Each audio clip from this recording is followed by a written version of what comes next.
Hello. The day has come that I've been waiting for a very long time. I have been waiting for a space where I know that I'm going to be for an extended amount of time so that I can begin to plant seeds.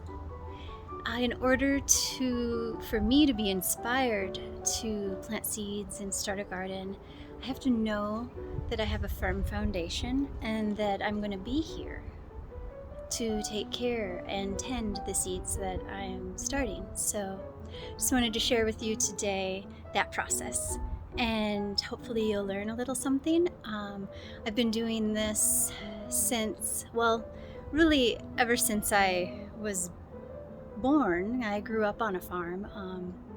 It was a lot different than what I've been doing for the last since like 2008, but I've always been connected to the earth and wanting to have that opportunity to see the plants grow. So yeah, thanks for joining me. What I have done is started them to see what the germination rate was, because I saved the seeds from vegetables that we've been eating, organic vegetables, and I didn't know if they'd be viable or not. You just never know. So rather than planting them directly in the soil and waiting and wondering, what I like to do, even with seeds that I purchased from like a seed saver or wherever, seed bank, I like to start them in paper just to make sure that they're going to germinate. So I'll show you that. So when you're starting the germination process, you want to make sure that they stay moist, not overly moist, otherwise they'll rot. You want to keep them out of direct sunlight, but you want to keep them warm. So if you have like a heater vent or just a warm spot that's not in direct sunlight, or even on top of the fridge, it gets pretty warm up there, and then they'll sprout faster in the warmth. Okay, so here's the seeds. I cover them with plastic so that the moisture stays, otherwise they dry out really quickly. Here we have cucumbers, and look, you see the little sprouts? They're coming up through they're all over. There's one there. Okay, let's see, what else do we have? These ones here I just started the other day, so I don't think they're coming yet. This is red bell pepper. Ooh, look at that. There's two. They germinated really quickly.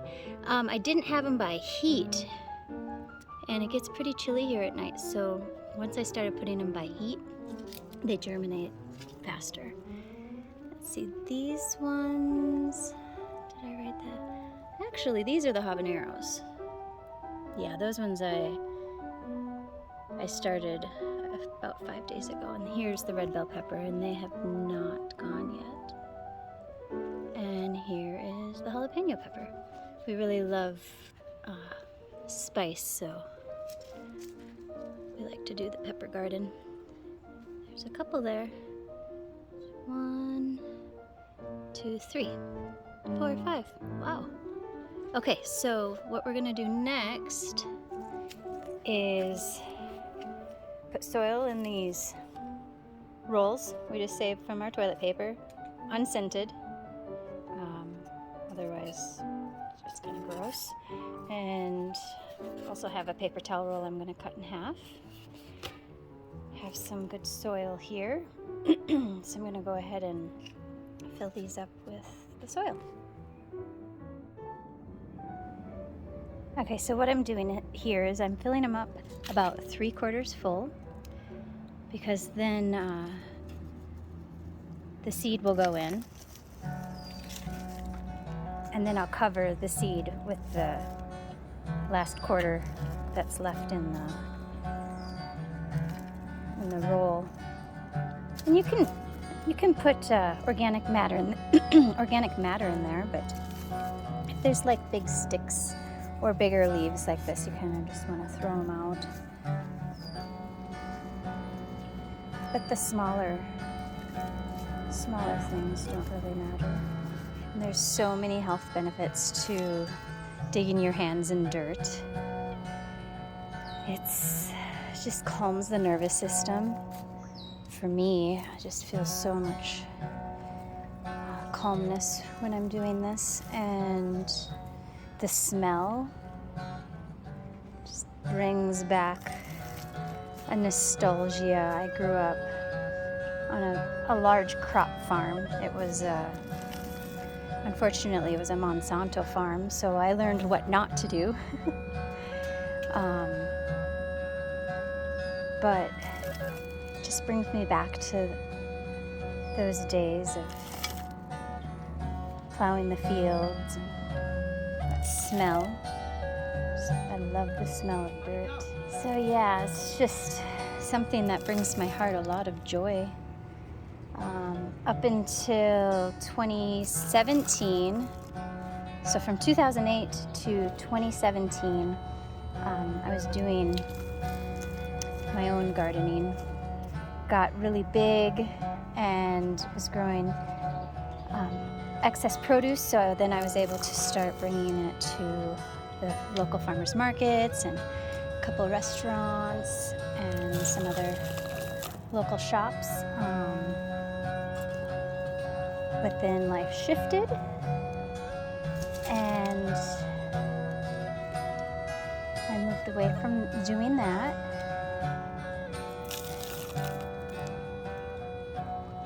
And now I'm feeling the inspiration to get my hands in some dirt again. I've gardened on and off a little bit since 2017, but I've done a lot of traveling, so it's really hard to feel inspired to plant something that you're not going to be able to take care of. So I know I'm going to be in this space for quite some time because it's just feeling really good. I know I'm going to be here. So that's what I'm doing, following my inspiration. Okay, so we have them all filled, about 3/4 full. These paper towel ones got a little bit, they're a little taller, so they have a little more dirt. But I'm just gonna take each seed and put it in here. It's the best part. Hoping we have enough. We will see. If not... Should we cover the tail with dirt? We will in a minute. We're gonna just put them all in and then we'll cover them. Cucumber seeds. Yeah. And you can label the each individual roll, but cucumbers and peppers look quite different, and even the habaneros and jalapenos, once they produce their pepper, you'll know what they are. It doesn't really matter. Back in the day, my Virgo rising would be like, okay, we gotta label each individual one, but now I'm moving more towards the opposite end of the spectrum and learning to go with the flow more. Okay, it looks like the cucumbers are going to take up every single one of these. So we'll have to find some more pots or something. There's a lot of pots here where we're staying. A lot of them have plants in them, but maybe we can plant in with the plants. There's some up there that got neglected before we even moved in, so maybe we'll pull those out and just plant directly in there. And then once these sprout out of the soil, then we're going to get some dirt, because it's kind of pretty rocky here. And then we're going to just spread some dirt around in here. Should get enough sun. Nice sunny patch over here. Maybe clean out those, whatever that is. Maybe that's beneficial too. I'll have to look that one up. That patch. Anyways, that's where the garden is gonna go. Got our compost over there, which won't be ready for a long time, but it's good to start it and then eventually use it. Yeah. So that's that. So now we can continue. Did you get every single one filled? Or planting a seed? Oh, I see one missing. Oh, here's a good seed. Right there. Oh, okay, yeah, let's do that one. They're both pretty good.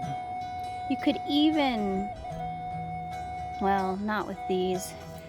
When you have bigger starter pots, you can put a couple in each pot, but these are pretty narrow, so we'll just stick with one. Could we have cut these in half so we could double? Or is it too shallow? Probably would have been cutting it pretty close to too shallow, but yeah, we could have. But yeah, now you just fill it up. Not all the way full, you know, you just want to cover it. Make it a little easy for the little guy to sprout up.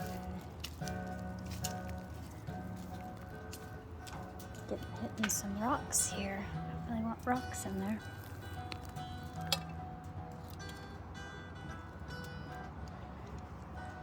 And then once they're covered, then you water them. So the soil's pretty dry. Should have probably moistened this soil before starting to put the seeds in, but it'll be fine.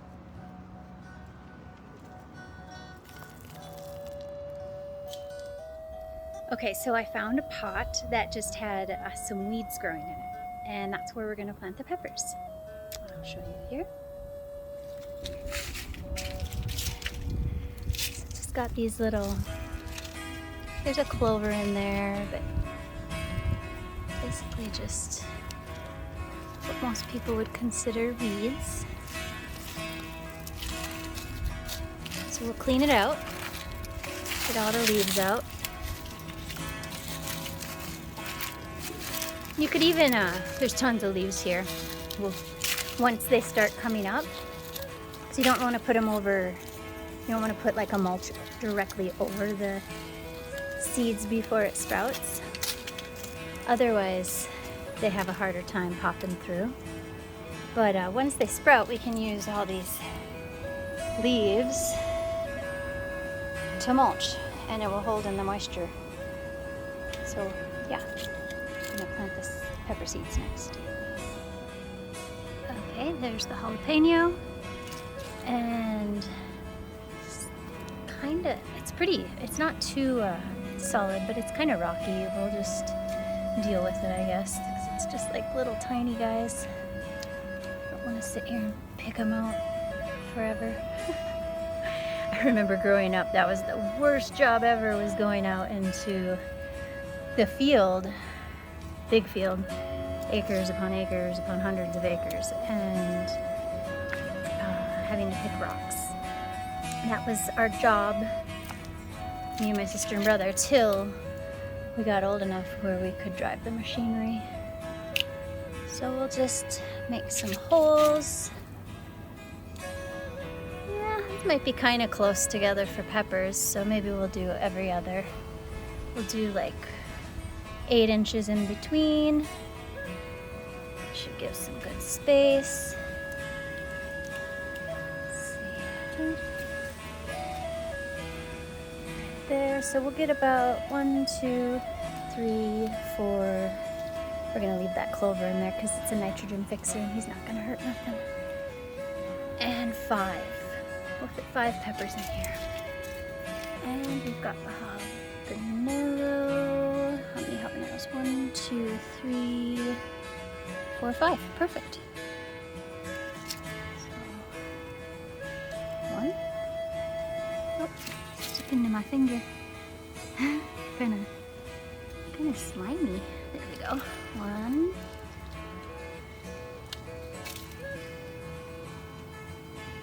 2, 3,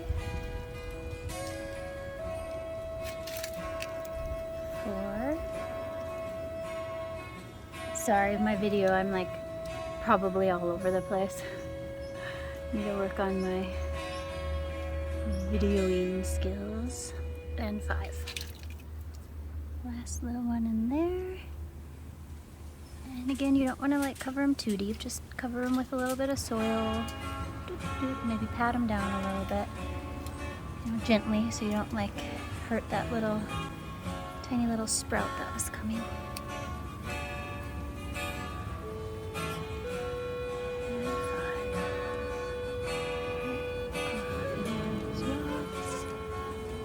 Okay, so we have 15 habanero seeds, and we have 6 pots. So since these are bigger pots, like 6-inch pots, what I'm going to do is plant 3 seeds in each pot. So, well, that'll be plenty of room. And then once they get bigger, we'll obviously transplant them into either bigger pots or into the ground once we get soil down there. But they'll grow just fine in here for a good month and a half. You know, their growth might be a little stunted by the time you get to that 6-week mark, so you want to get them out of there sooner than later so that they can have their optimal growth potential. So again, just make a triangle, 1, 2, 3,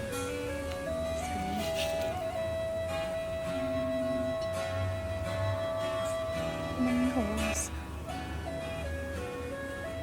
They're gonna love their new little home. I've had them sprouting on this plate for, I'd say, about 6 days, 5-6 days. So I gotta make holes first before I wrap.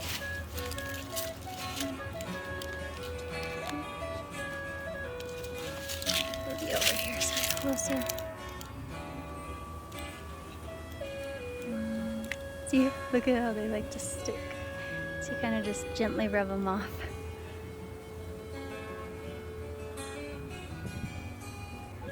So gentle, because the little sprouts are pretty delicate.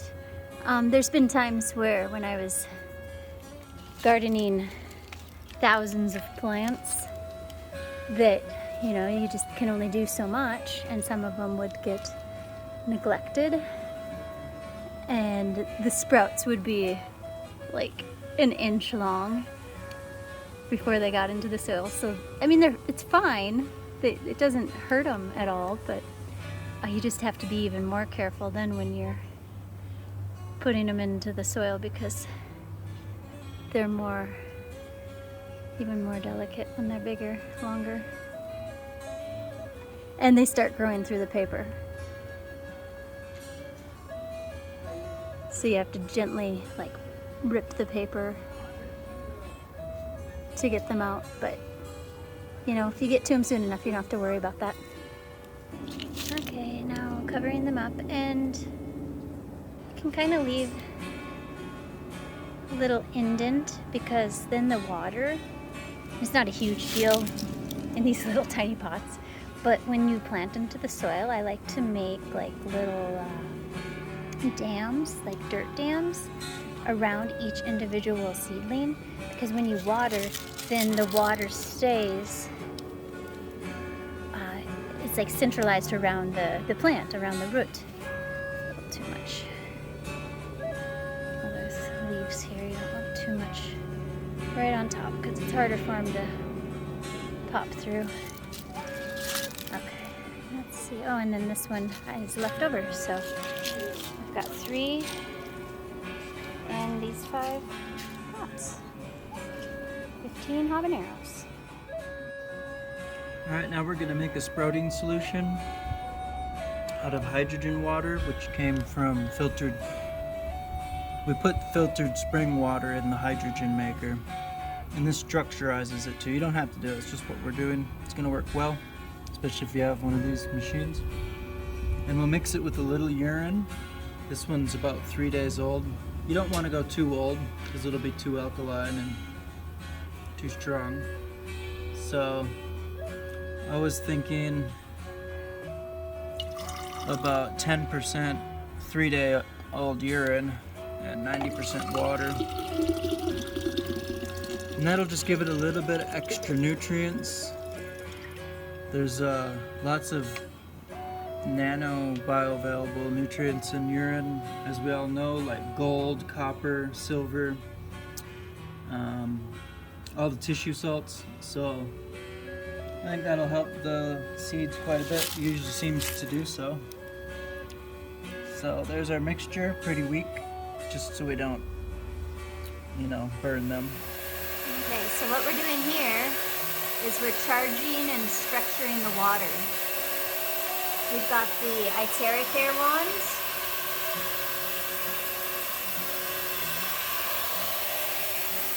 And the Tesla coil. So it's sitting on the pad of the Tesla coil. And what's it do, this whole process? Well, the machine there is plugged into the ground through a giant cable and a rod and to that tower, and the top bulb collects ether and the big rod on the ground collects ground. So this channels ether into the water, which is conscious magnetism, and then this wand has a quantum quartz crystal tube, and it uses terahertz channeling through the quantum quartz tube and directs it wherever you point it, and it has an affinity for charging water. People are healing themselves just from shining their water for 15 seconds and drinking it, and that water's been muscle tested, and it's a lot stronger once it's been charged with the wand. So we're doing both of them with hydrogen water and urine. We combine everything. Syncretize. Yeah. Just put a little in each one. I've put some really strong straight aged urine on cannabis, just experimenting, and it took a lot to finally burn it. So I've only burnt a plant once with aged urine, and it was like a 5-gallon bucket of 2-year-old urine. And I was hanging out with my friend and I wasn't really paying attention, and I poured a bunch on the plants, but then I just had to flush them with regular water, and they came back to life. So yeah, we've got these all started. We've got cucumbers in these experimental toilet paper rolls. Haven't done that before. And the habaneros, 3 in each pot, and we'll be transplanting in a month or so. And then we've got the jalapenos in here, which I don't think will have to be transplanted. Maybe we'll have to take 2 out and just have 3 in there, but yeah, we just needed to get them in the soil as soon as possible, and that's what we have done. So now we're going to make copper coils for the seedlings for electroculture. You call it electroculture or magnetoculture? Magneto? I think so. Okay. We're using 16 gauge copper wire, and then we have, just using these drumsticks for dowels. You can find sticks out in the forest too, and then you just spiral it up And we were trying to find if it's best to go clockwise or counterclockwise. I don't think anyone knows. Because people say both. And I intuitively wanted to go counterclockwise, so that's what I'm doing. I don't even know what I did. Clockwise. You went clockwise, okay. Right? Yeah. So yeah, I don't think it really matters. And then the clippers. Because some people say one way works and other people say the other way works, so it sounds like both work. Mm-hmm. And we were reading that this one guy, I can't remember his name now. French, Justin Christophe? Yeah. Foy? Something like that, What? yeah. He was growing carrots that were like 19 inches long. Powerful. And what did they do? They grew something without any water at all? Oats? Oh, yeah. Yeah, no irrigation or fertilizers. Oats, normally get maybe 3 foot tall. They grew 7 feet tall. So, like, taller than your average human. Way taller. Yeah. Crazy. I don't even know if you have to twirl it. There's so many people doing it so many different ways. It's kind of I mean, we just started researching it, but I'm excited to find out more definite information. Yep. So this is these are for little seedlings, so they're just going to go in little starter pots, which we'll show you in a little bit. Actually, we already showed you. And you're supposed to place it 1 foot in the north of it? Oh, just to the north of the plant, yeah. About 1 foot. Yeah. And they also use zinc and copper, which is interesting because it's like this med bed that we opened their business. Radiant Technologies. And they make a med bed out of zinc and copper, so it's the same thing. Yeah. It's called something, a zinc and copper blend. It's called something. But it sounded like with the electroculture, you do 1 copper and 1 zinc. Yeah, so you'd want to get zinc wire too and spiral it, and you'd put 1 copper spiral wire and then 1 zinc spiral wire in the same pot. Yeah. You can also put magnets under the dirt too. Ken Wheeler showed that with sprouts. He put one side of a magnet towards growing sprouts, and then another section of sprouts that were growing, he did the other side of the magnet. Yeah. And the one side of the magnet kills, it's acidic, and it kills the sprouts, made them all stinky and shriveled up and like mildewy. And the other one grew faster than normal.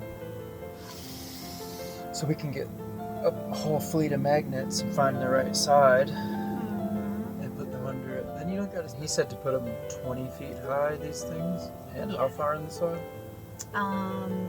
6 to 8 inches. Yeah. Yeah, but you don't have to do that because people do it all the time. That's a little over. I think it may depend where you are, like what sort of magnetic belt you're on. And you don't have to use fertilizers. It keeps the pests out. You don't have to irrigate. So this electromagnetic energies are like super powerful. And we're gonna go stick these in the pots. Okay, so now we're going to put the copper coils into the pots. And here, this is north for us. So stick it on the north side of the pot. And then this is a big pot, so we'll do 2.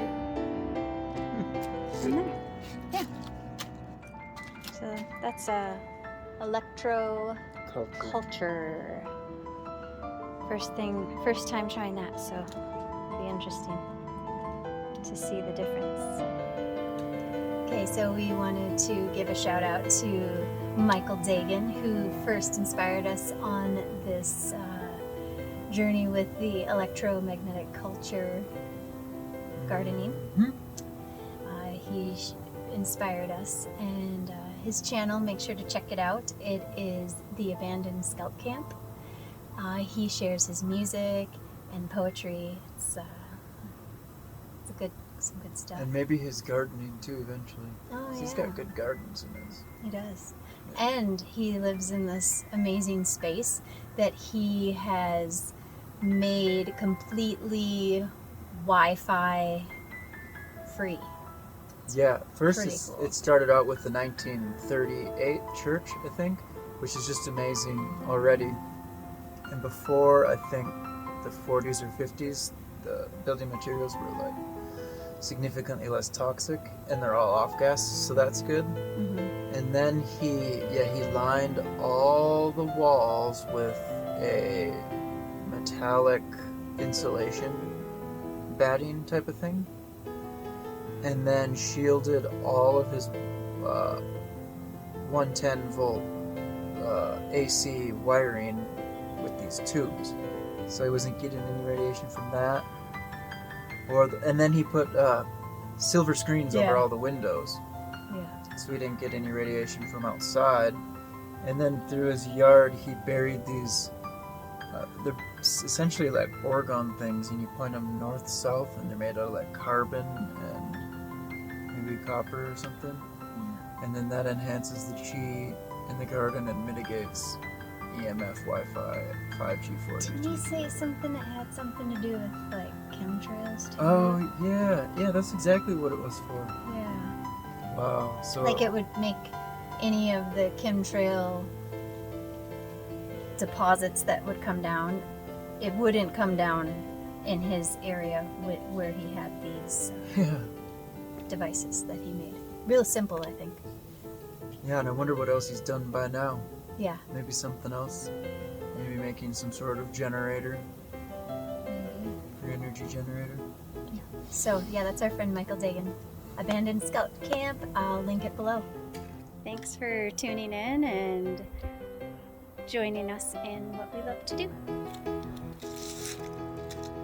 Talk to you later. Yep, bye.